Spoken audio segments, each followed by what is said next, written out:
This conference will now be recorded. All right, I guess we'll get rolling.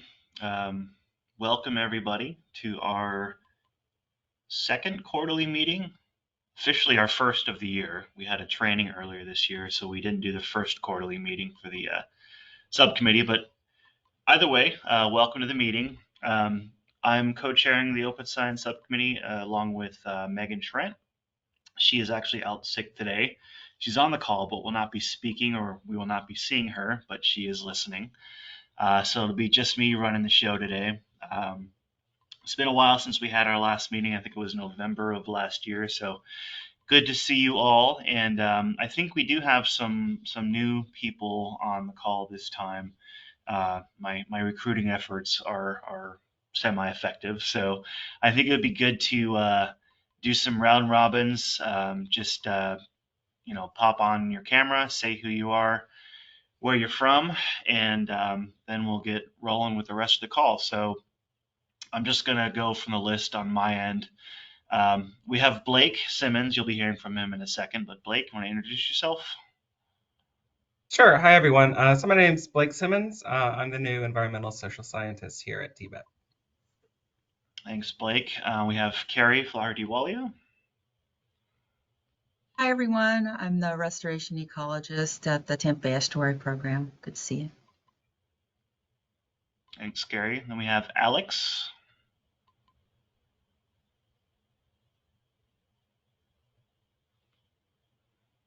Alex Manos, paging. All right. We'll go to Amanda. Hey everyone, I'm Amanda Dragowski. I'm with Mississippi State University and Mississippi Alabama Sea Grant. Thanks for joining us. I forget who was the caller on the phone. You introduced yourself. Hi, good morning. This is Mo Quinlan. And where are you from? I'm from St. Petersburg. I'm a resident of St. Petersburg. Welcome. Thank Dave? you. Dave Carlin? Good morning, Dave Carlin, Environmental Protection Commission of Hillsborough County. Then Jennifer?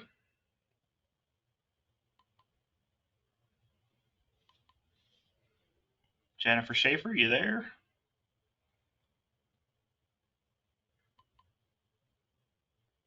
All right. John?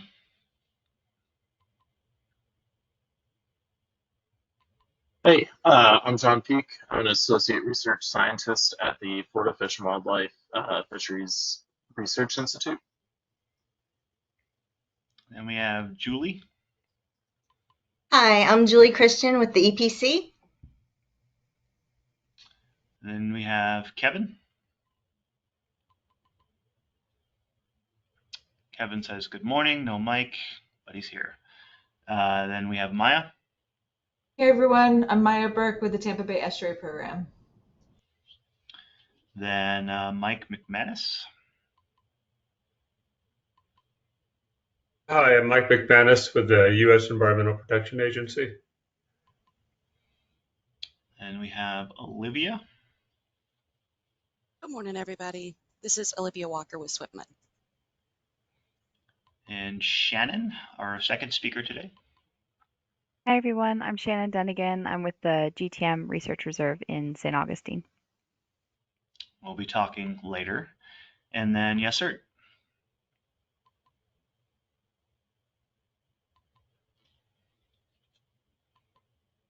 You're muted, Yessert. Yes, hello, this is Yasser, Planning Commission staff. Thank you very much. I'm looking forward to this. All right. Yeah, so good to see everybody. Thanks for the introductions. As per usual, I'm going to start with some open science updates, what we've been up to the last couple of months. And then we have Blake talking about social science and how that may or may not apply to open science. I think there's room for overlap there. And then we'll be having a conversation with Shannon about her work. So Actually, our presentations today are going to be a little bit different than normal. I'm trying to explore some new topics and sort of explore different spaces, hence Blake talking with us today. And then when Shannon and I talk, we're going to have a informal conversation, not necessarily a presentation. And so we invite everyone, of course, to provide input and feedback during especially Shannon's talk, but also Blake's as well, if he can handle interruptions if people have questions. All right, so updates for, gosh, I guess the last 6 months since we last met. I like to start, as always, with this slide talking about what this group is about, since we do have some new faces joining us today. We do have an official document describing the roles and responsibilities of this group. I won't reiterate all that's in there, but it sort of describes the expectations of why we exist and sort of our three main goals. Obviously, supporting the development of open science at TBEP and among our partners is the main thing. Helping us understand what are good avenues of research for pursuing open science, and then facilitating training activities. We've been especially active in that last item there the last couple of months. So I'm proud to say that I've been doing some work developing dashboards. I have done a lot of that work the last couple of years, but haven't really been actively developing these things in the last year or so, since I knocked off a lot of the indicators early on in 2019 and 2020. But the benthic data has been something I've not really focused a lot of attention on, and it's been something I've wanted to develop a dashboard for, seeing as it's a great asset and a good data set that we use here at the Estuary program, and something we haven't really utilized a whole lot internally in terms of pulling in the data and leveraging all of its information. So this is, of course, data that is collected from EPC. So I'm very grateful to Kevin and Dave and Julie for working with us and all of their staff for getting this information. So I wanted to sort of elevate this data set and prop it up and have a dashboard available for you all to use and explore these data, in addition to, again, a lot of the other data products that have been produced for the benthic data, in particular the 25-year report that EPC put out, I think it was 2 years ago now, that really summarizes this data set in all its entirety. So if you go to the link, this is the dashboard. It is organized like all of our other dashboards, kind of going from very general to specific information, the more in depth you want to get into the data. But I do think it's fairly intuitive. It comes with documentations describing what we use this data for, how it's summarized and synthesized. But in essence, there's two different types of data you can look at here. There's the benthic data, so information about the biological organisms that are living in or around the sediment. And this is actually summarized very similarly using this report card style graphic using the Tampa Bay Benthic Index, which is a way to, again, synthesize all of the biological data into a single number that we use to categorize the different bay segments into good, fair, or poor conditions. So with this dashboard, you can obviously zoom in, mouse over bay segments, and then individual stations to see what their scores were, and then selecting years of interest to see what the values were in any given year. And then the second data set is going to be the contaminants data. So in addition to the biological data, EPC goes out and measures, I think, over 100 different contaminants, from heavy metals to organic pesticides to other miscellaneous things that are suspected to have some or can have negative effects on the biota that are living in the sediments. So this is summarized as well. This is a lot more information to wade through, but it is all accessible on this dashboard. One way that this information is summarized is using the probability effects levels and threshold effects levels that apply to individual contaminants, and sort of aggregating that information into these overall PEL summaries, which is kind of like a ratio of how many of the contaminants exceed these critical thresholds. And we can define this into different categories as well. So that's what you're looking at here for all years of data. You can select other contaminants by category. So here we're looking at metals. This is aluminum here, all years of information summarized by the bay segments.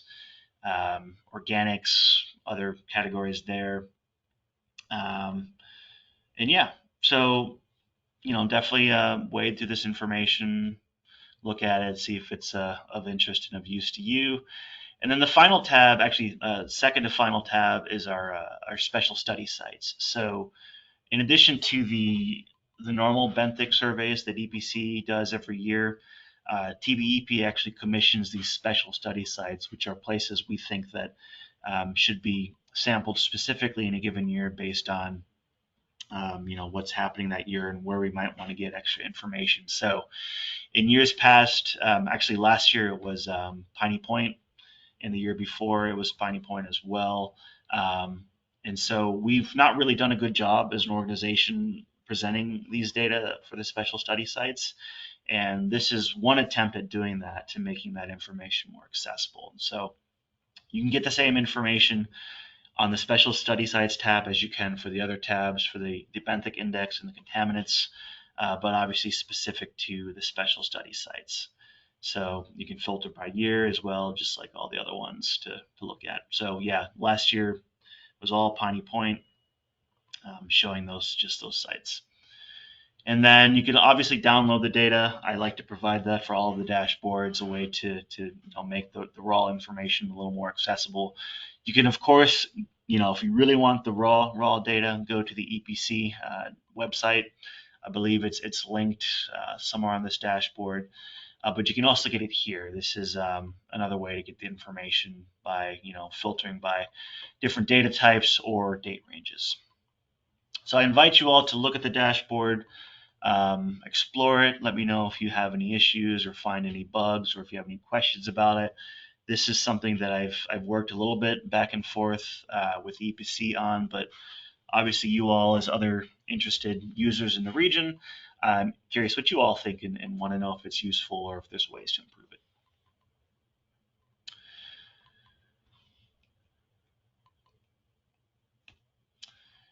So other announcements, I wanted to talk about a lot of the training opportunities that have occurred recently and are going to occur. So I know a lot of people on this call were at the Open Science training last February that I put on with Dr. Chris A. This was at the Swiftwood Tampa Service Office, and I think there were like 35 or 40 people that attended. It was really awesome, really cool, because it was in person. I'm really tired of doing in-person or virtual training, so doing this in person was a breath of fresh air for us. And I'm just bringing this up. I know a lot of you were there, but I'm bringing it up to remind you that the website is still live and will continue to be live if you want to use this as a resource for continued learning, or if you want to go back and refresh your memories of some of the things that we went over. Unfortunately, because this was a live training in person, I don't have a recording for it, but nonetheless, all of the content is still there and will continue to stay online in perpetuity. Other upcoming trainings. So there's two other upcoming ones that may be of interest to you all. One is going to be at the Florida chapter of the American Fisheries Society meeting in St. Augustine, actually coming up next week. I know Carrie will be there. I think John will be there as well.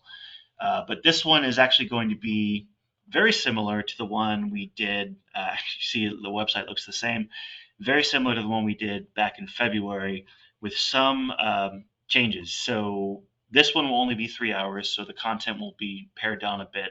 And this group, the AFS group, specifically asked for introductory material on Quarto, which is if you're not familiar with it, it's a way to create these dynamic documents to combine text with code all in one place, so your analyses and descriptions are all kind of shareable and documented in a way that is really easy to make your research more reproducible. So if you have an interest in Quarto, you can go to the third training module and see an introduction to it. And I actually copied a lot of this from the online tutorials for Quarto that RStudio and Posit put together, but this is, I think, a nice place to do, a very easy crash course on using Quarto if you're not familiar with that as a way to make your research more reproducible. Quarto is something we've been using at the Estuary program for a long time to build content for our website that ties directly to the data. So we found it a very useful tool, and I encourage you all to look at it as well. So that's one training. That's coming up again, probably for this group. The website will be more relevant. If you're going to AFS, you're hopefully already going to this training, but just wanted to bring that to your attention. The other training is going to be this this group that is kind of maybe a little bit out of our wheelhouse. They're kind of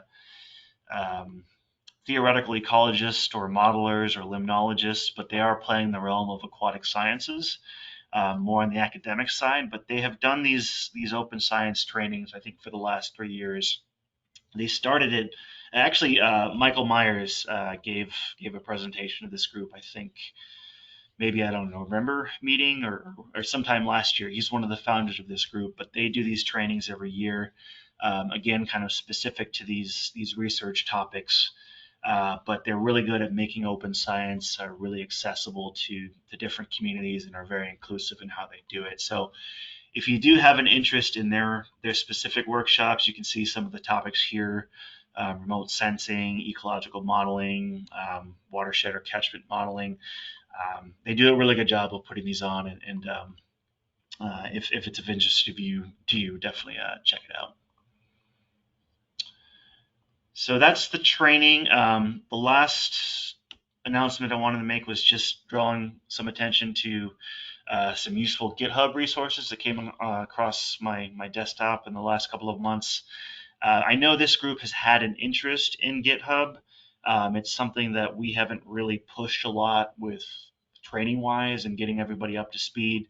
It's something we use a lot here at the Estuary program for making our science and data more accessible and reproducible. But it's something I've been encouraging you all to adopt at your own institutions over the years as a great tool for doing open science. So these two links I think are accessible to this group because it introduces GitHub as a platform that you might not be using really like in the weeds technically, but as a way to sort of make it lower the barrier to entry and adoption. So these two links speak to that very well, and that's why I wanted to include them. So definitely check these out if you have an interest in just getting started and dipping your toes into GitHub. I think they can be useful from that perspective. So those are my announcements for now. I don't want to take up too much more time here. So before I hand it over to Blake, are there any questions, comments from the group about those announcements?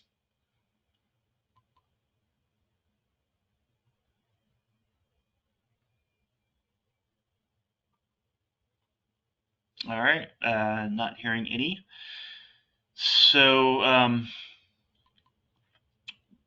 going to hand it over to Blake, and Blake, as he said, is our new social scientist. If you were at the TAC meeting last month or March, whenever that was, he talked about what we're doing with our equity strategy, and he's been doing a lot of great work. We're really excited to have Blake here.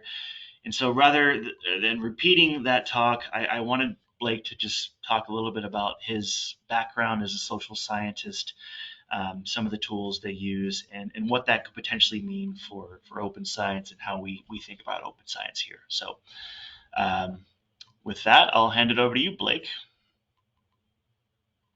Great. Let's see if I can get this screen sharing. All right, hopefully you can see full screen of this presentation. If not, let me know.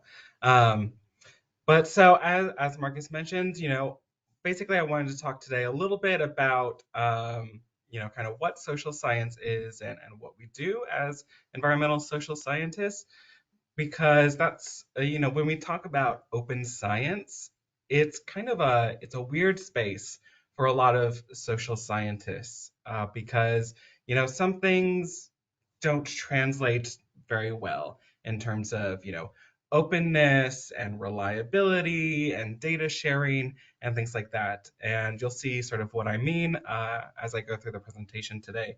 But so I wanted to use this as kind of a conversation starter to get people familiar with some of the different reasons why social science practices might or might not lend themselves as readily to traditional open science standards. And yeah, we can just have a conversation afterwards about what we think we can do in this space, maybe where the field needs to go in terms of best practices for open science. And all that jazz.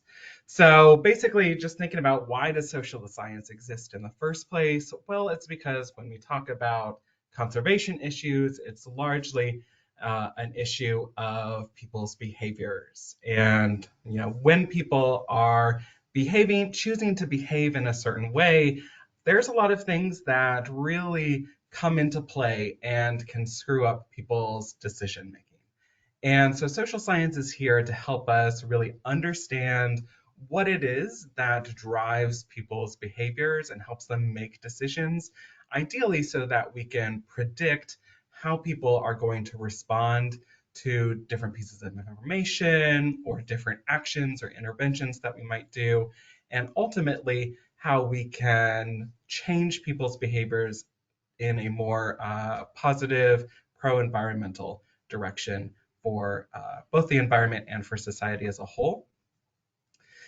And this can be really complicated, or it can actually be really simple. So when we think about decision making, most of the decisions that we make every day don't require hardly any thought at all, right? We take a shower, we put on our clothes, we got something to eat. A lot of things just don't require a lot of thinking when it comes to decision making. But in reality, when we're talking about environmental issues, conservation problems, those ones usually require more thought. And it's once we start getting into this space of, I really got to think about my options, the different consequences for this action or this action, it gets really tough for people to make environmental decisions. And a lot of times people will use mental shortcuts or what we call heuristics. And so that's where we get into this tricky space of trying to understand what it is that leads to behavior. And this diagram, this path diagram here, is just a snapshot of some of the most common characteristics that we look for when trying to understand or predict how people are going to behave in a variety of different scenarios. But it's so much more. In reality, it's so much more than this. But this just gives you a glimpse. We think about things like knowledge that people have about issues, awareness, people's values, whether they're, very environmental or altruistic in values versus economic or egoistic centric. Other things like attitudes, that gets talked a lot about. You have social norms. So what do we think is acceptable in society, or what do we think people will think of me if I perform a certain behavior, and as well as our capacity to do these different behaviors. All these things influence our intentions to perform a particular behavior, yet even still, our intentions don't always align with our behaviors, right? How many times do we say, okay, I'm definitely going to go to the gym more, or I'm definitely going to start eating better, and you can have all these intentions that you want. And then, it just takes a little bit extra to finally get to that realized behavior. So it's really difficult to understand all of the factors that come into play. But in a general sense, these are the types of things that we're looking for when we're doing environmental social science research. And there's a bunch of different tools that we have to try to get us to that place where we can flesh out, those path diagrams to get a better understanding of what it is that's influencing their behaviors so that we can predict what they will do under different circumstances. And this kind of graph here, I just thought it'd be interesting if I took some of the relatively more common techniques we use in social science and just plot them in this space where we look at the different levels of discussion that are required in those tools. So do you need to have like a sit down one-on-one conversation to be able to elicit this data from people? Or can you do it sort of without any talking at all and just, they read the information, they get exposed to, your methodology, and then you just get the information straight from them, versus consistency of results. And so this is kind of the area where social science differs quite substantially from more natural science tools that people use, where, think about if you go out into the field and, you sample, you've got, your randomized stratified random sampling probably in the field, and you're measuring heights or circumferences of trees or other sorts of things, right? You can generally expect that if you follow that same protocol in the same area, same season, what have you, that you can usually get kind of the same, you should expect to get the same results, or at least not significantly different from what you just obtained. The reality of social science data, however, means that you could follow the exact same research protocol that you did previously, and a lot of times you can end up with entirely different results.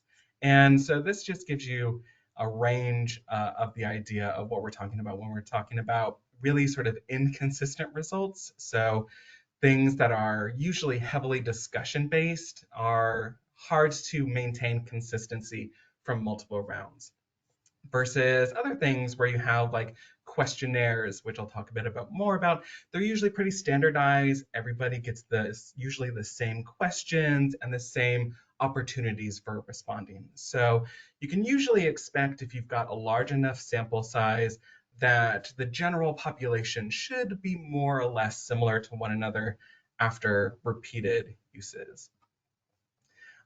Today I'll be talking just about these four in particular, which are pretty common and highlight the differences in sort of the consistency of this data that we have here.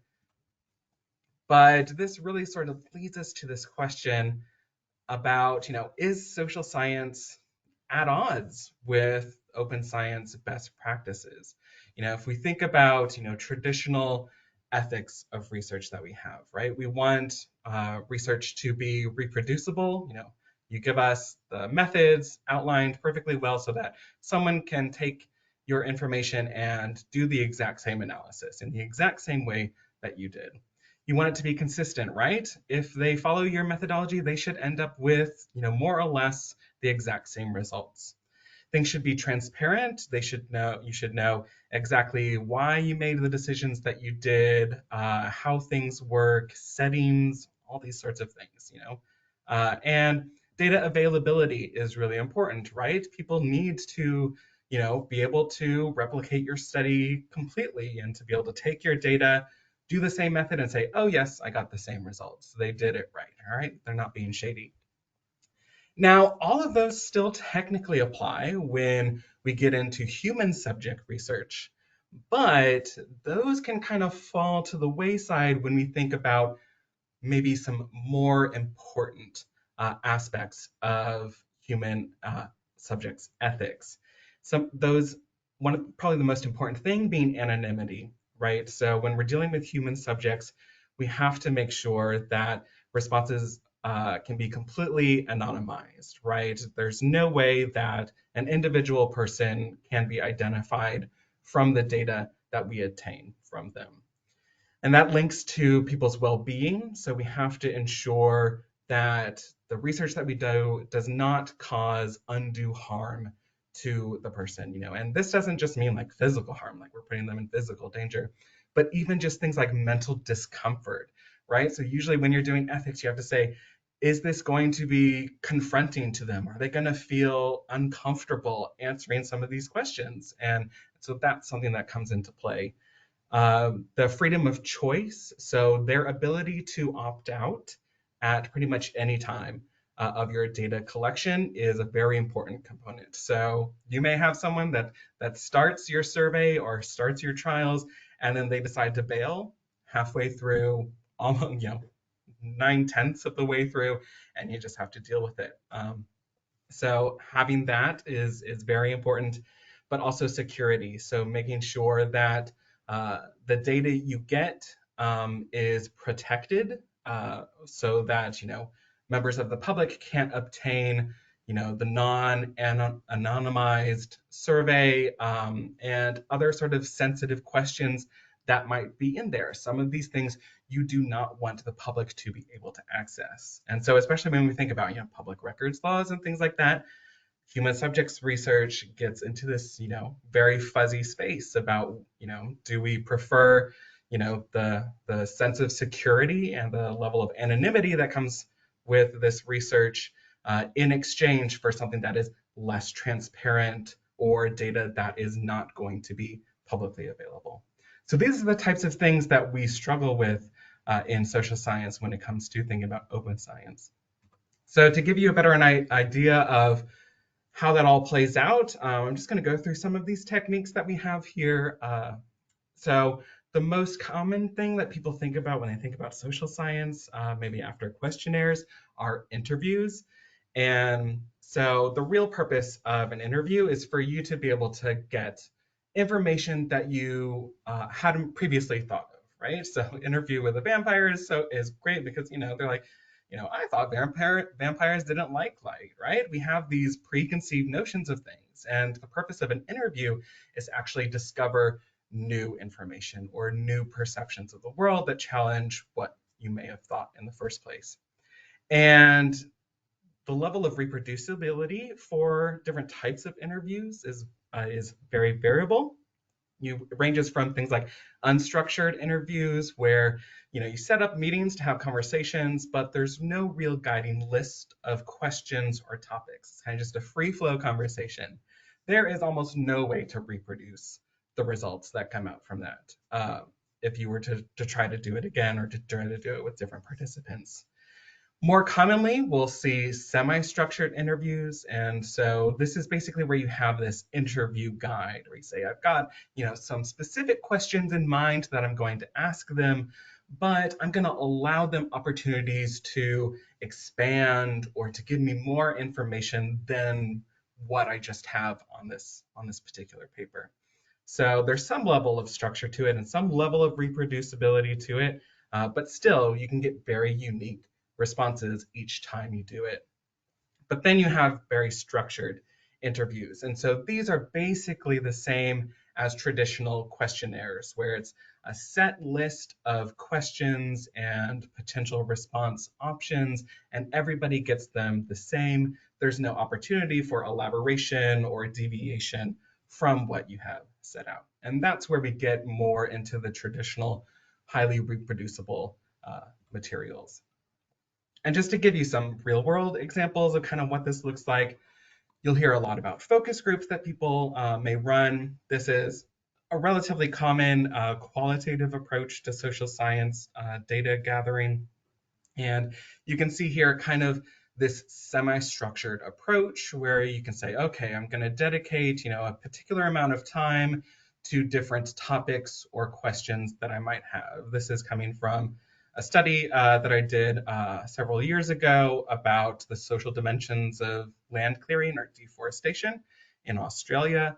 You can see we have some overarching questions that we have if people are quiet or people don't really know how to get the conversation started. You've got some prompts here to help you, and even some examples if people are struggling to come up with answers for you. What that ends up looking like in terms of data is a transcript that you'll have.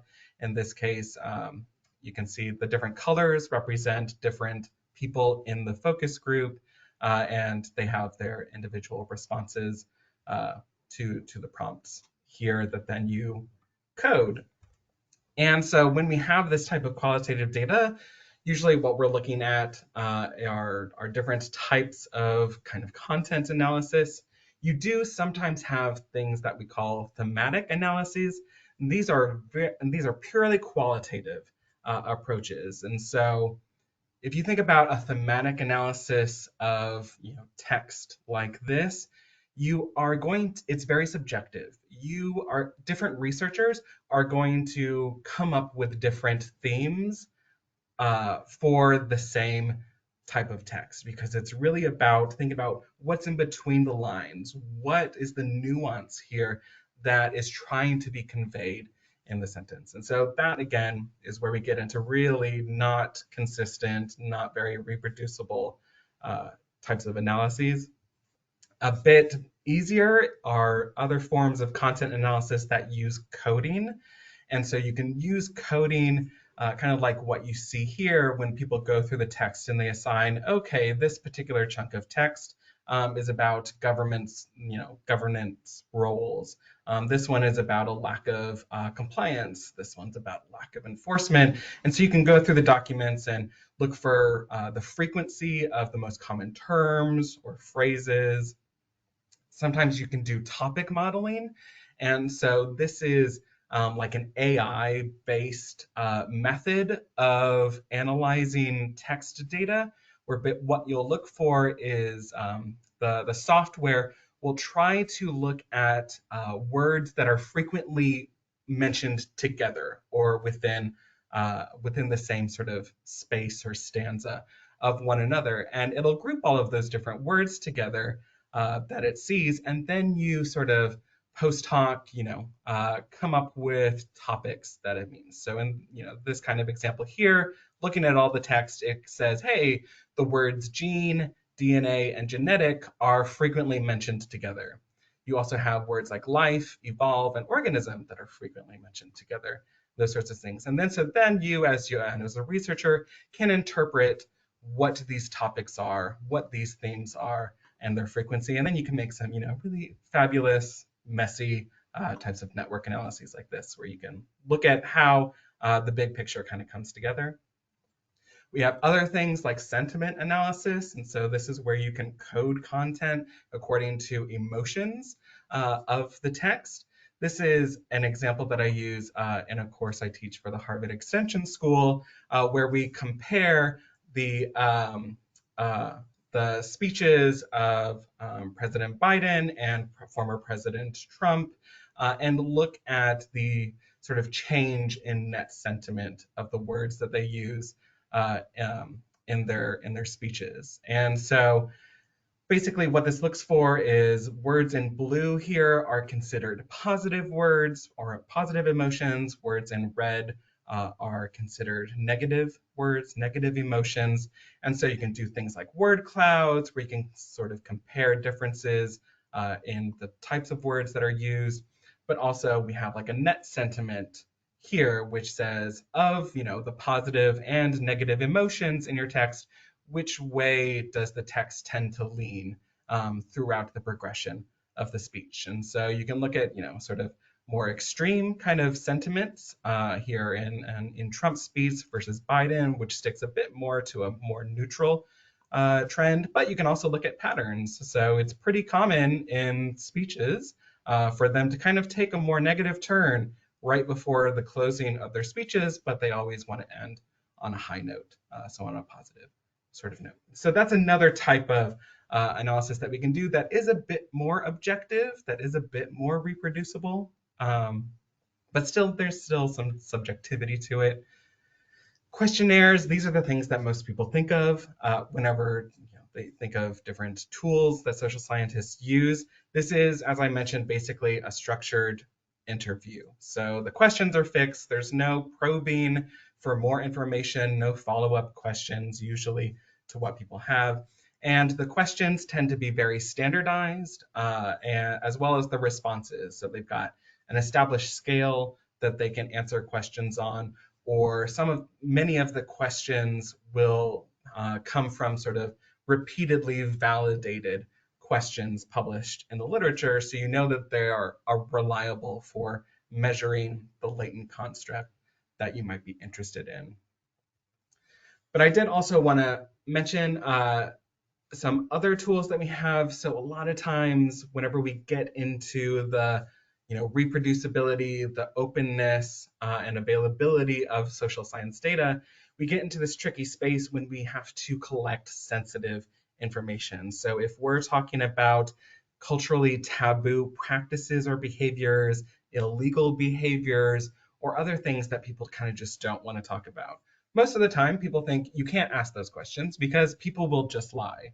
And that's very true. People will just lie, usually, about these questions. But it doesn't mean we can't find out who is lying and who is not, at least at a population level. So I just wanted to highlight some of the tools that we have here that are actually quite reproducible because they rely on math. So one of the examples is what we call the unmatched count technique. And this is basically where you present the person with a list of different items, 3 to 4 items, and then your treatment group gets that same list, but they get an extra question or an extra item that is the sensitive item that you're really most interested in. And so you can see here, this is for bushmeat hunting in the Serengeti. Bushmeat hunting is illegal in Tanzania. And so the control group here gets questions, are asked, out of the activities shown here, how many are relevant to you? And it's livestock, agriculture, small businesses, and teaching. And so they would say 3 out of 4, 2 out of 4, 1 out of 4. But then your treatment group gets those same items, but they also get the sensitive question. So they get the hunting question in here.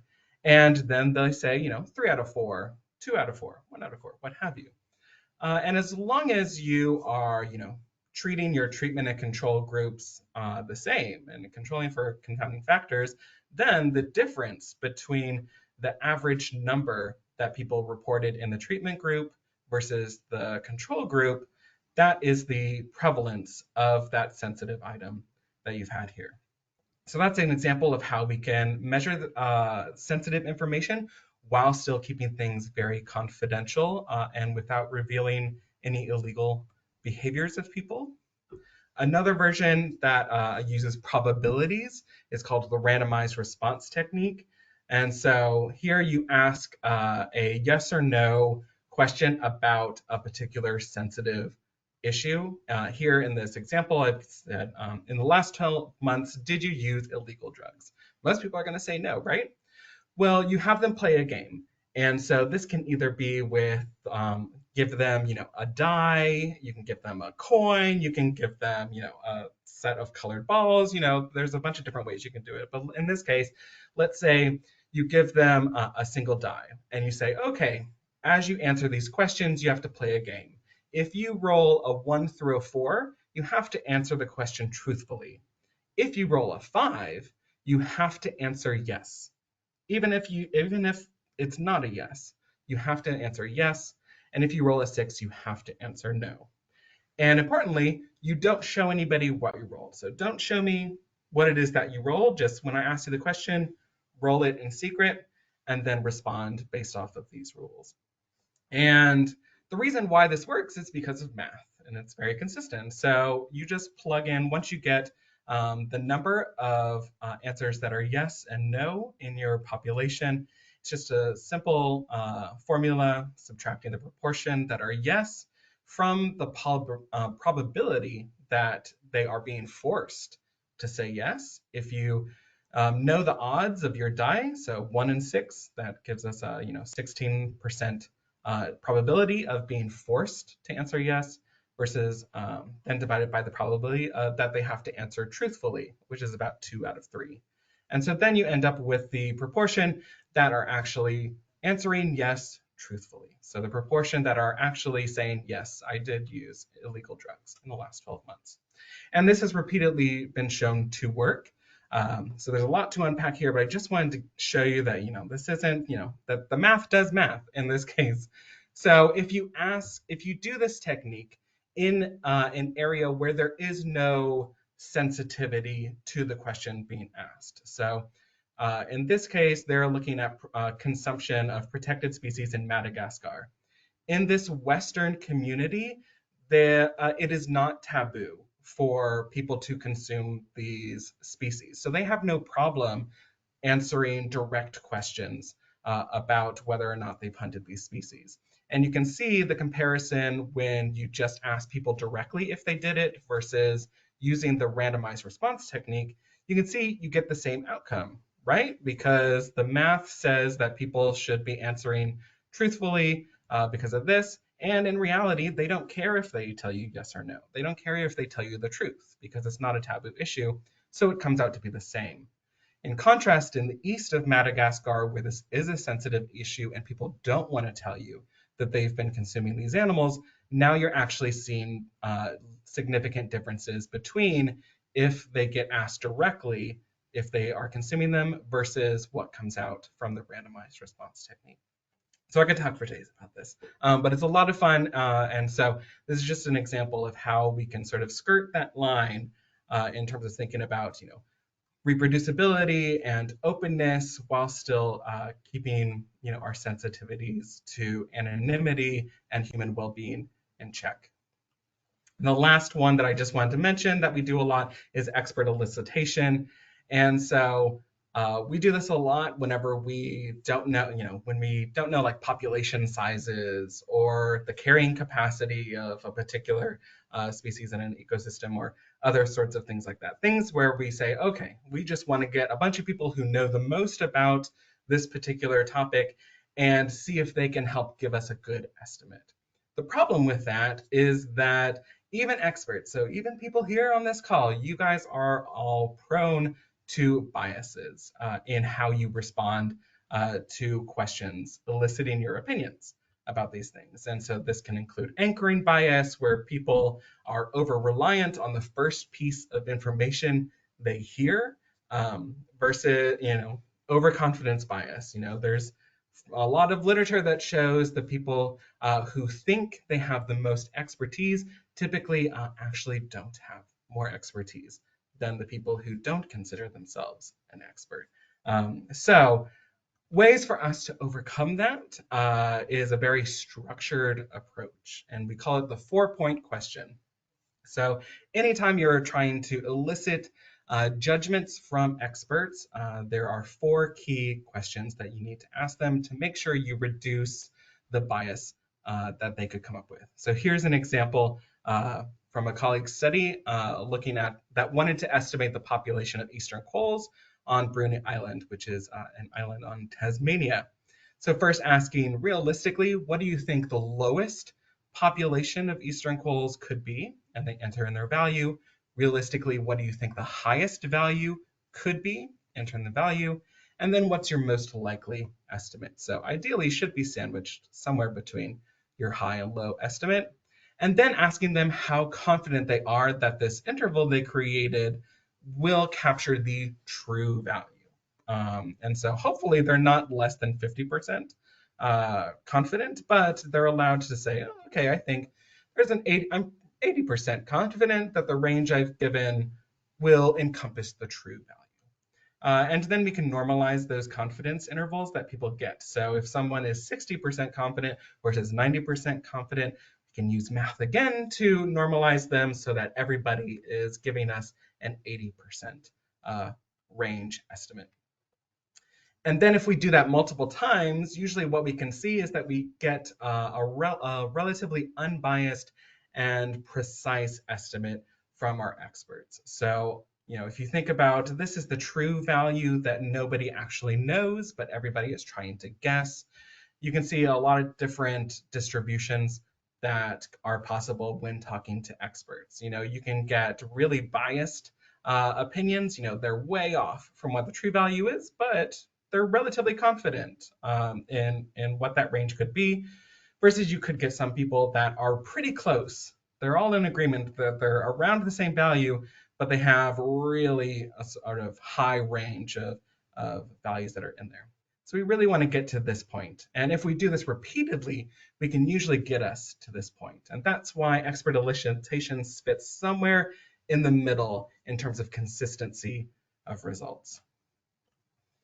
And then the last thing that I just wanted to mention is when we talk about getting spatial data out of this type of information. So usually what do we see people doing? Usually people like to ask questions about the city that people live in or their zip code or with their postcode. And you can see sort of here kind of, what a big difference those two different questions can make. You get a lot more heterogeneity and diversity if you ask people at a lower aggregation level, like a zip code that you can sort of expand upon. But one of the things that I am trying to push in the entire discipline of social science that most people do not do is asking them what their nearest street intersection is. And so this is another way for us to skirt that issue of anonymity while still getting high precision data. So if we ask people, what is the nearest street intersection to your place of residence? We actually get a really high response rate, somewhere around 66% response rate, because it still provides people a level of anonymity. As long as they're not in a remote area where there's only 2 streets, most people feel really confident that they can say, oh yeah, the corner of Smith and Johnston Street, because a bunch of people live near Smith and Johnston Street, right? You can't pinpoint that directly to me, but yet it still gives us really high spatial precision in knowing, okay, this is the area that this person lives in. And so we can attribute their particular responses to a relatively small block in the neighborhood. And that can be really useful. Here's an example of a paper that we just published this year. The city of Melbourne asked us to investigate people's connection to nature in Melbourne to help them inform them of their new nature in the city strategy, where they're looking to identify target audiences and neighborhoods for their different conservation programs, while also thinking about how they can reduce barriers to people's engagement and increase their connection to nature. And so here you can see in terms of postcode or zip code here in the US, the number of respondents that we got across Melbourne. And then because we asked them what their nearest street intersection is, we could actually map out with relatively high precision where these individuals are located across the greater Melbourne area. And the short version of this is that with this information, we could actually identify neighborhood hotspots of connection to nature, but also cold spots. So where people are highly connected to nature versus areas where people are highly disconnected from nature. And so now that's being used by the city to target nature engagement to these communities that are very disconnected to nature. And then the last example of how we can put this into practice is an example from our equity strategy. If people have heard about that already, I won't go into the details. Marcus, if you want to put this link here in the chat so people can visit the website and have a look at all these different methods that we use, but basically taking open source data from the US Census about demographic characteristics of people at the census tract level, we're able to identify communities that we consider underserved, as well as those that are overburdened by different environmental justice issues. And so we have data at the census tract level that we can say, hey, this particular census tract here is overburdened by climate change, water pollution, as well as other pollution issues and things like that. So this is kind of getting at where we are wanting to head when it comes to social science and open science practices here at the Tampa Bay Estuary program. But I'd love to take this opportunity, for us to kind of talk about this intersection of social science and open science and ethics of it. And yeah, I think that's it. Thank you so much, Blake. Really appreciate that. I have questions and comments, but I don't want to dominate the conversation. So I want to give a chance to everybody else first to ask some questions or make comments.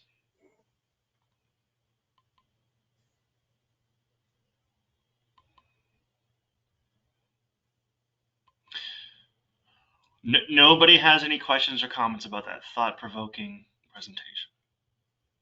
I just a comment. I knew very little about social science before Blake gave his talk. So, Blake, I just want to say thank you for being here, and I learned a lot today. So, thanks. Oh, good. If I could convert all of you to social science, that'd be fabulous. It is thought provoking. I enjoyed it. So, you got me a little bit anyway. Yes, hello, this is Yasser. How you doing? Hi, Yasser. I love the dice method. Pure genius. It may not be yours, but thank you for bringing that up. That's really awesome. Thank you. Yeah, you're welcome. It definitely was not my idea. But it's my favorite tool that we have. And there's about anything that you can do. The key to it is just knowing probabilities. And so so we have done some in the past where it was like a bag of colored balls. And so in the bag you would have 10 balls. Some of them would be blue and some of them would be red. And so if they drew a blue ball out of it, they'd have to answer truthfully. If they drew a red ball, they'd have to say, yes or no. And so then you still have the probabilities figured out, but you can still get the answers from them. Yeah, one was a very innovative application of probability. Excellent. Thank you for bringing that up. Yeah, no problem. Blake, this is Mike McManus at the EPA. Hi, Mike. I've got a question, and it gets a little bit to the reproducibility. Do social scientists do, say, double-blind PI studies so that you have a third party has done a questionnaire or an unstructured interview and then hands this to results or the data to two social scientists that are working on the project, and they go through and score or report the results on how they perceive what the participants replied? So it's not as common as it probably should. It's a bit more common whenever you do things like a systematic literature review.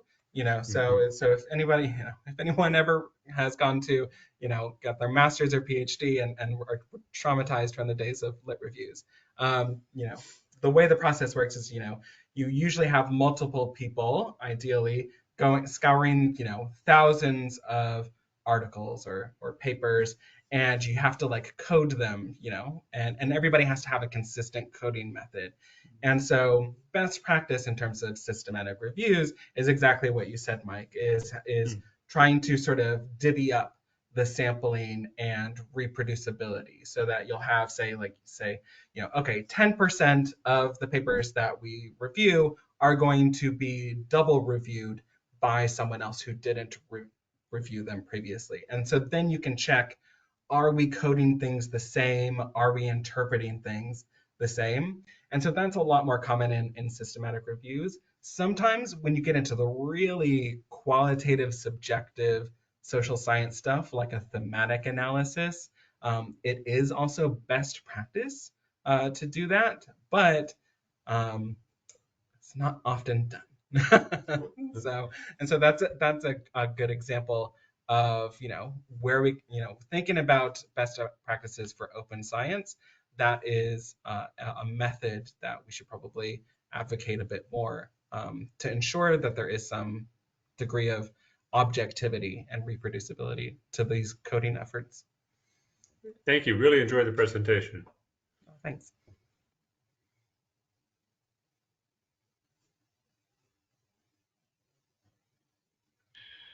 So one of the reasons I wanted to have Blake speak is not only are these topics really interesting, and Blake makes them very interesting and understandable.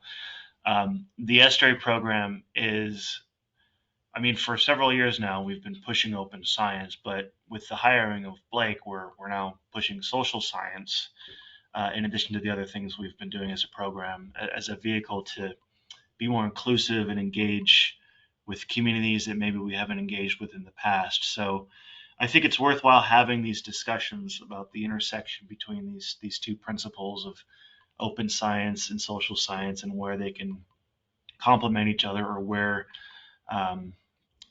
I guess, I don't know if concessions is the right word, but where we need to not be open when it's not appropriate to be open. And so I think the examples that that Blake provided are really useful for getting us to understand those limitations, because obviously human ethics, I think, and most of you, hopefully all of you will agree, will trump the research ethics all the time. So that's why I like this scale that Blake's got here on his slides, because I think it sort of emphasizes that, yeah, one is oftentimes more important to think about than the other. Along those lines, the one question I had for Blake is, when I talk about open science to groups, when I talk about the different ways of thinking about open science, there's different schools of thought that people generally fall under. And I'm more, consider myself like the IT infrastructure school of thought, where I'm building, I guess, technical tools to help with reproducibility and openness. But there's also like the democratic school of thought, or the I forget the name of it, but the other one is citizen science, and getting the public involved with science. And just those two, the democratic and then the citizen science approach, is more about making science more accessible to communities that may have not been had access to science in the past, or have been unfairly balanced against because they just didn't have the resources, or we haven't involved them. And so I'm wondering if I'm forming a question here, but it's kind of putting the narrative on 180 to how you're describing it, where yes, we need to be closed or anonymous in times when we should be, but given that open science is meant to make science in a whole more accessible, how do you see that intersecting with social sciences in a way? Like, how do we bring in new voices? If that makes any sense.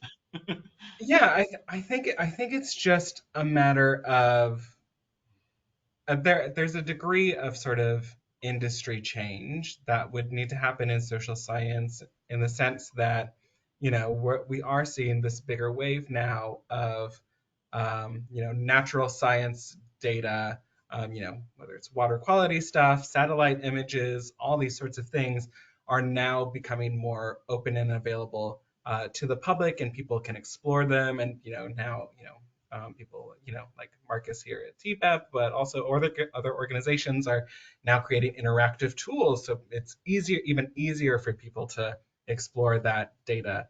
And it just doesn't translate too well to a lot of the material that social science asks. And part of that is because people do not ask my question about intersections, because we can't really zero in on particular areas for people to explore. And if we don't have like a spatial component, it's hard for people to really sort of engage with, just, percentages of people that feel this way, or that have these attitudes, or that do these sorts of behaviors. And so I think the key thing about getting people involved, especially at the, thinking about citizen science and that level of accessibility of social data, it has to really come down to the mapping aspect of it, so people can explore their area and the things that they're interested in, and have tools that make interpreting, scales of psychometrics data, understandable to them and useful to them. Well, great. I've always said that open science is on a spectrum, and just to repeat that, I think there's times when you shouldn't be open because of ethics reasons, or might not be the right time or place to do it. And I think a lot of the examples that you've highlighted, Blake, speak to that. So I really appreciate you bringing those to light and sharing that with this group. Yeah, no problem. All right. I think, I want to make sure we have enough time for our conversation with Shannon. So we'll pivot to her now. As I said at the beginning of this call, I wanted to do this a little bit differently, rather than, me talking, then presentation, and then we all leave. I wanted to see how this format works. And so Shannon and I are going to have an informal conversation about her experience with open science. And It's meant to, I guess, flow organically, and we'll see how that goes. But obviously, I invite you all to speak up or ask questions as you see fit. So the reason I wanted to do this is not to kind of be more engaging with you all, but some of the work that Shannon's doing are, well, I don't want to steal her thunder, but it's topics that we've had presenters present on in the past. And so I wanted to sort of not only have her share, the tools she developed, but more importantly, talk about her experience doing it, so we can understand how, she got to where she was, and maybe there would be some lessons and examples that you all can take home for, navigating the open science journey at your institution. So I'll shut up. I want to introduce Shannon. If you can, say who you are, where you work, how long you've been there, and what open science means to you. Thank you, Marcus. I wish that I knew about these meetings sooner. This has been fabulous. My name is Shannon Dunnigan. I work at the GTM Research Reserve, which is one of 30 national estuarine research reserves in the country and Puerto Rico. I manage the long-term monitoring program at our reserve, so we call it the SWAMP, the System-Wide Monitoring Program. So it's primarily water quality, but we have some other fun elements to it as well. And I guess open science to me has always just been transparent and reproducible, I guess. So in terms of data and work and products, and I guess and yeah, I guess yeah, because products or the work being the process, right? Um, so I think those were the questions, just to first start with. Absolutely. So yeah, open science means a lot of different things, and your definition aligns with mine. And having different definitions is not always a bad thing, because I think we're all working towards the common good of making science more impactful. And by doing open work, we hope we can achieve that. So I wanted you to talk about some of the tools you've created, or if you want to do a little demo or share your screen, that's fine too, or you can just explain them. But I want people to see what they are and understand why you created them and what role they serve in the work that you do. I think I have to make you Definitely. presenter. So I guess I can just share the link for now. A lot of my, I guess, tools you could say has primarily been, oh, I can share. Can I just share my Up to entire you. screen? Yes. Okay. Let me just share my screen. It's easier. Um, my tools, or I guess my products, have primarily just been reports and websites. So this is just an example of what I've been working on recently. But my first kind of efforts were, I was serving as the data manager on a collaborative project, and I won't bore you with what the particular projects were, but essentially we were working with 13 different reserves, and everybody was submitting data, and we had regular meetings to discuss how everything was going, what was being collected, who was sending their data in on time, for example. And so I had actually used our Markdown at the time to create like kind of a website for the project, in particular to showcase which folks have sent me data, what's their data looking like, both at the individual level, but also in the context of the greater project. And so that was just a way to navigate through these meetings, really. And it was really nice. Everybody loved it. I mean, just the ability to see your data with everything else. And then I love HTML products because of the interactive capabilities with data. So I really love uh, packages like Plotly, and then digraphs has been on my radar recently. And so that's kind of how it started. And then within my work, uh, well, communicating information within my office, which I'm sure with several folks of you on this call is quite difficult in the greater context of like a full report.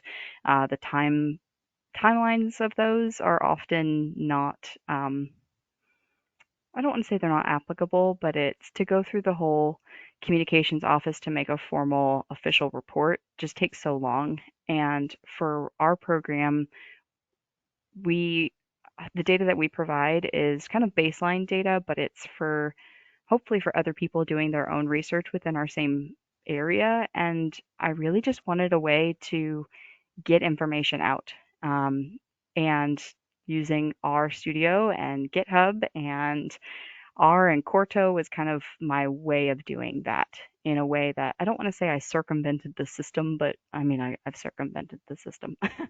And so this report that I'm showing you here is just, I say it's an annual because I finished it within the entire year of 2022, and I'm currently updating my for the next quarter. But we work within quarters, and it's really just a way for me to showcase.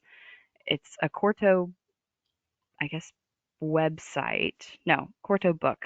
Um, and I can include location information and then actually discuss parameters themselves in the context of what's going on and allow people to kind of see what we have. And what's nice about this is it allows me and my team, we kind of use it as record keeping, particularly this section on maintenance issues. So for us, this is an internal document. It allows us to write down all the things that frustrated us this quarter with technology and equipment. But for other people of interest, they might, like, I have a whole section about Hurricane Ian in here and what we saw in our data. And so the nice thing about this report is I have interactive features on it and it tells stories, it collects information, and we can easily share it with a link to other people. So you had emailed me a couple weeks ago, and we were sort of talking shop about Quarto, and I saw this website, and I was like, hey, that's totally awesome. That's kind of like what we're trying to do with the Estuary program. So I think we're kindred spirits in that regard. But you talked a little bit about, I guess, the impact these have had. Do you feel like the ends by which you meant to develop these, like the purpose you're hoping they're serving, do you feel like it's actually doing that, or was it just like kind of fun to put together the book? Because I oftentimes fall in that trap of like, oh yeah, I got to use all these new tools and it's going to have a URL and it's going to be awesome, but like sometimes you're just sort of proliferating noise. So I like to think more intentionally about the products I'm creating, what, you know, who they're serving and if they're impactful. And so can you talk a little bit about these products, or if not, you know, why do you feel like you haven't met that need?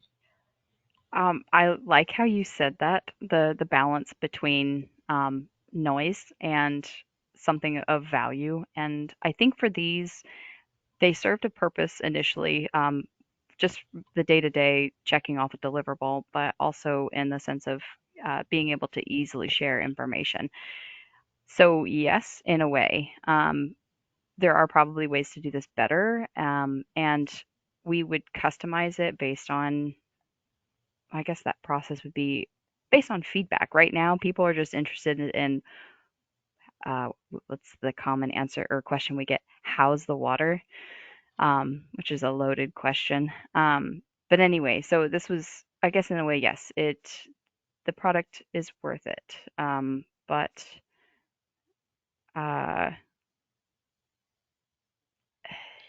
So they always these, want to share it, but I don't really ever get conversations about it, if that makes any sense. People ask for it, and then that's yeah, pretty much a dead end.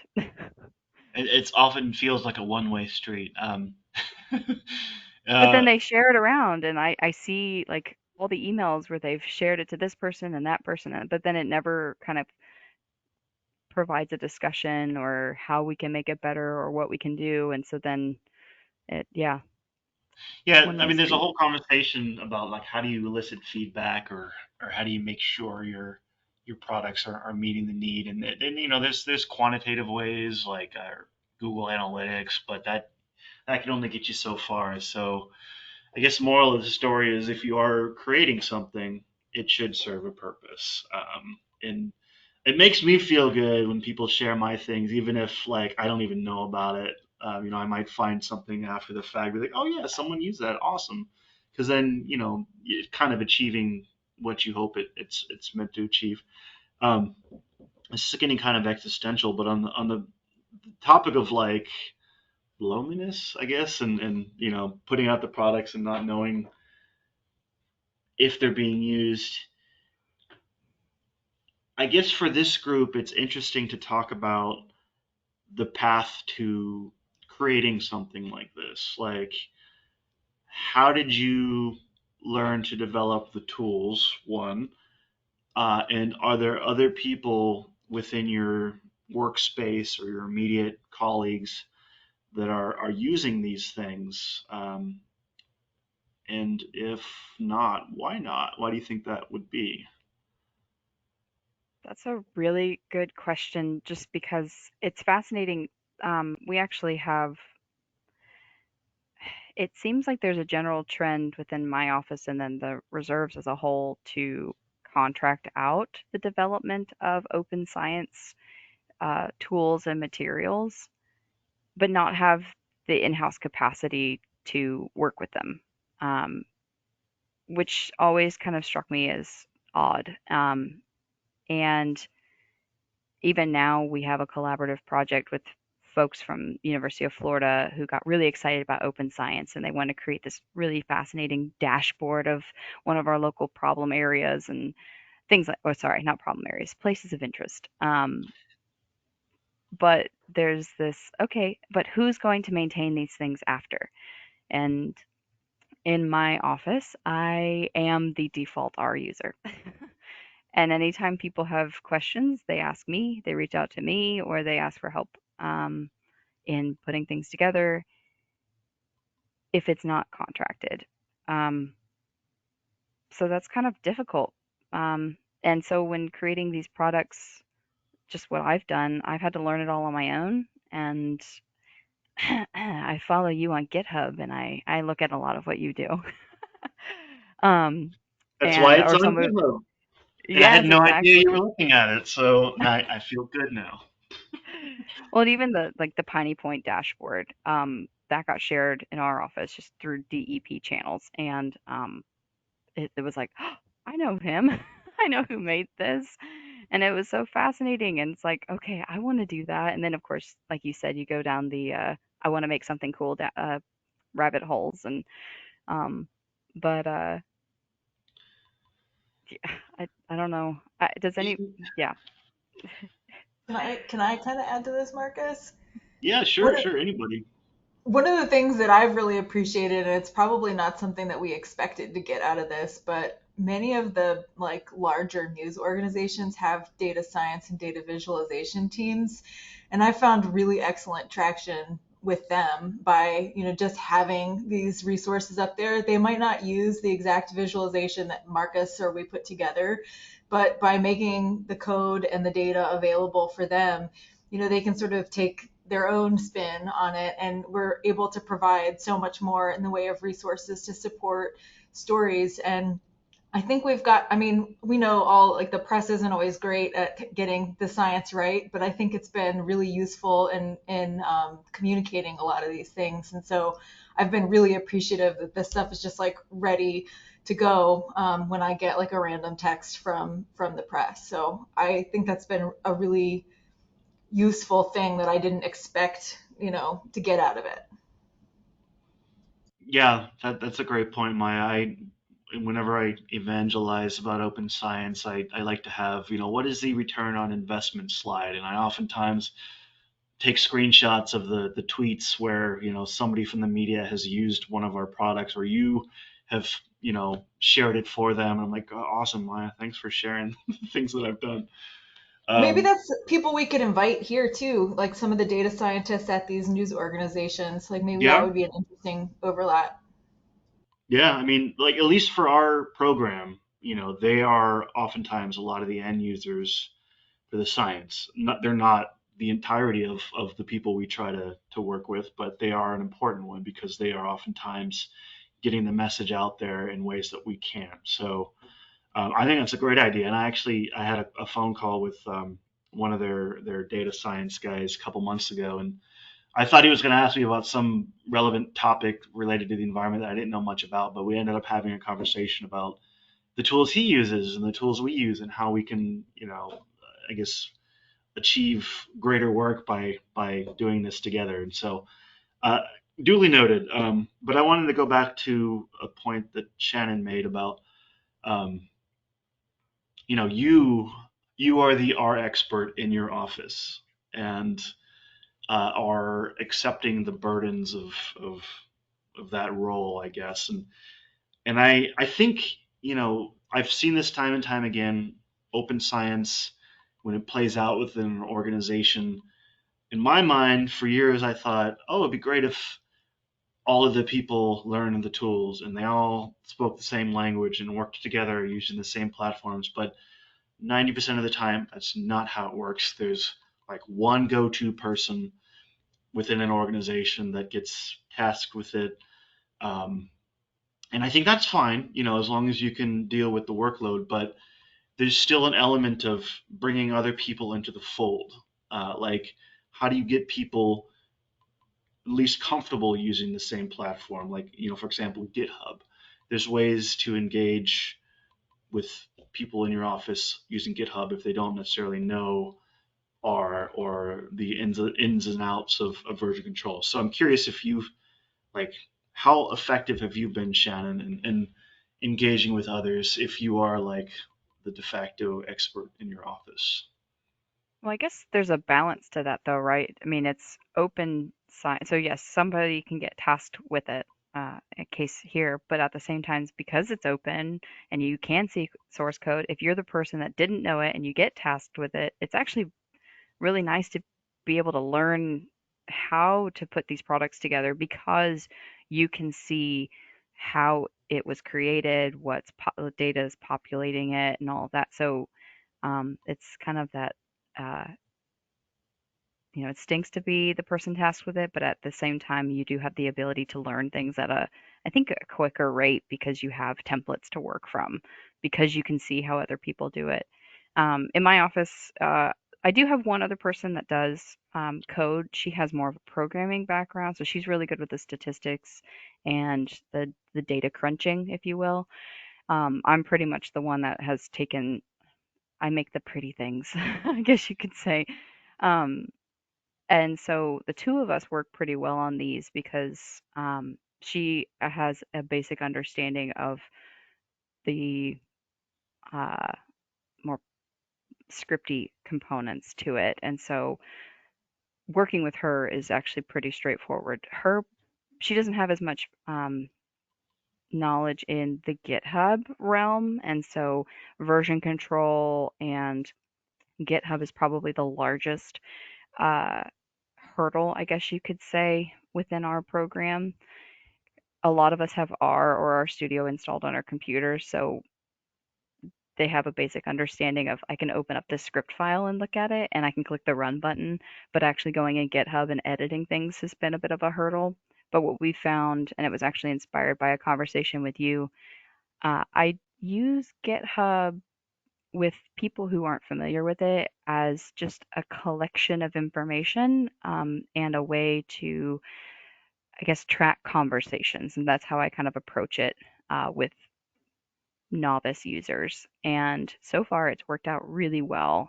So with issues, it's hard to understand what an issue is if you aren't, you know, in the know.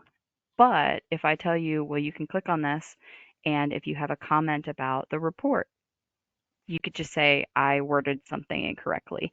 And you can go in there and say, hey, and give a brief description of it all. And then now I have that, and I know I can use it to track things, and I can comment on it and push commits. I know I know that aspect of GitHub. That novice user can use it just like they're familiar with everything else. And that's worked really well because it's allowed me to interact and engage at least 4 other people on the team, and that's been really great. And it's all within open science products versus other. I don't know. It's I don't know where I'm trying to go with this, but it works. Yeah, and, um, and you've added 4 people to the previous list of 2, so that's a 200% increase in people using the tools. So I'd yeah, say that and that's a success. but I'd Um, be interested in anybody else having a similar, I guess, setup with trying to use open science tools and products and information with others that may be more novice. yeah, does anybody else have an experience similar to that, or do you feel like you're on the other side, like these tools are, really challenging, and frankly they are, and you might not have enough time to learn them, and so what are some like I've heard the term like false starts before when people try to pick up the tools. It's like they see the value, but it's just difficult to pick it up. And so I've had plenty of those in my career, and I'm sure Shannon you've had them as well. But I'm curious if anybody else can share their difficult path.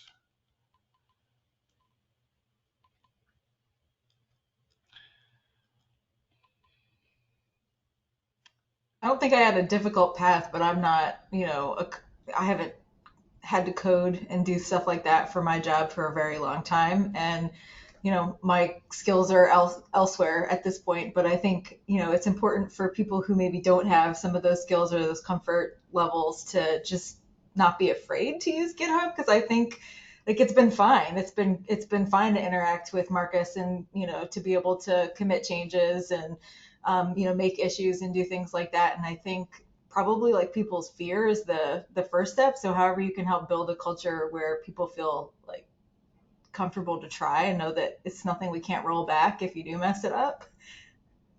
Yeah, that's kind of the whole point of GitHub. It's an insurance policy. John, you had your hand up for a while. Yeah. From a personal standpoint, so I've been using GitHub for a long time, but I think I wasn't ever really fully all in, and I think that was kind of my holdup for a while. So I would still put together like documents and reports and whatnot in Word, and I had created a website, but it was not like I hadn't updated it for a long time. And so I think a big thing for me personally is I made the conscious choice to go kind of all in on using some of these tools like GitHub and Quarto. So, for example, I'm writing my dissertation in Quarto exclusively.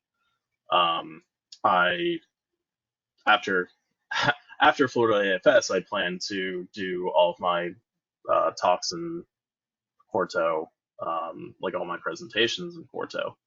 So I think there's once you like from the perspective of the person that's kind of leading the push to go from some of these like more traditional tools to some of these more modern um, open science based tools, I think there needs to be that personal buy-in. Like you need to be able to say, yes, I am confident enough to do this that I am willing to shift my entire perspective of what open science means to me.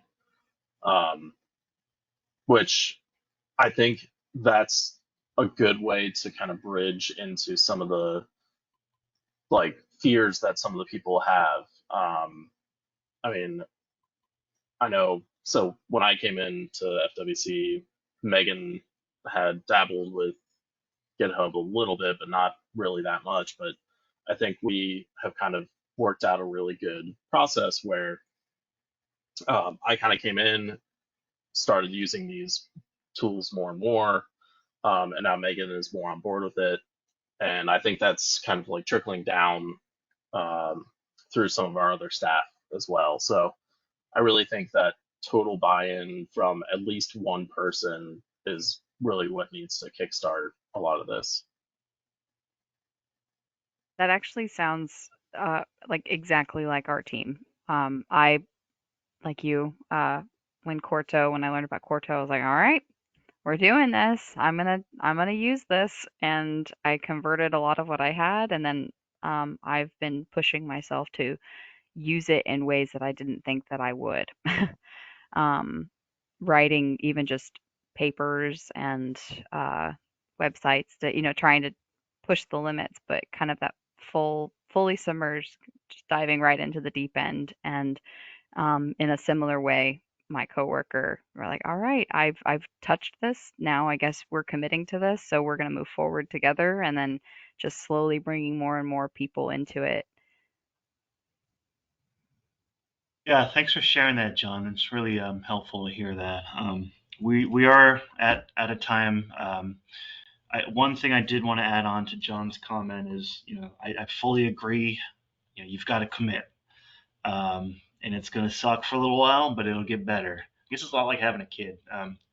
Anyway, the other thing I was going to say is if you're on a level where you are like an administrator and you have the ability to somewhat define what your staff do and you feel like it's important for your staff to learn these tools, make space for them and give them the time to do that. That's the other thing I hear people talking a lot about, the adoption of open science, because it is going to detract from their day-to-day work, but they're not going to be able to learn the tools if they're not given essentially permission, but a safe space to uh, take the time to learn them, knowing that it will pay off. So I'll stop there. Shannon, any closing thoughts, or does anybody have any closing ideas? No, I was just about to like give you the clap for pointing out something like that. It's a lot of what I've learned. Luckily, I do have um, a supportive management that has given me some space, but it's still hard to balance the guilt of like, I'm spending my entire day trying to learn something when I could be actually doing all these other things that have like tangible outcomes today. But yeah, that's a really great point. Thanks for having me. Of course. Thank you so much for doing this experiment. Blake, you have your hand up. I was just going to add just one additional sort of anecdote. So back when I was working with Boston University, they wanted an online interactive like database that had our stuff, and nobody knew how to do it, and so they paid this company thousands of dollars to make it, and it looks expensive. It looks really fabulous. But I actually just got an email from them a few weeks ago that says, okay, we need to update the data set. And so now we have to go back and spend thousands more because they are the only ones who are able to update it for us. And so just another sort of reiteration, like if you need to sort of try to, convince, people to kind of give you that space to sort of think about it, kind of fiscally, if you spend the time kind of now to invest in things, there could be potential for a lot of money to save, if you don't try to go for the, expensive but, immediate route. Ideally this will pay off in the long run. Thanks, Blake. If it's not the benefit of doing science in less time, you could say there's a monetary benefit as well. So that could be a good selling point for administrators. All right, we'll end there. Thanks all for sticking a few minutes later. Our next meeting is going to be August 2nd, same time. I believe it's also Wednesday, 10 to 11:30. If you have ideas for speakers, topics, if you liked this format, let us know. If you hated this format, let us know. Maya liked it, so that's awesome. But yeah, thanks to our speakers again. Thanks, Blake, Shannon, and we'll see you all next time.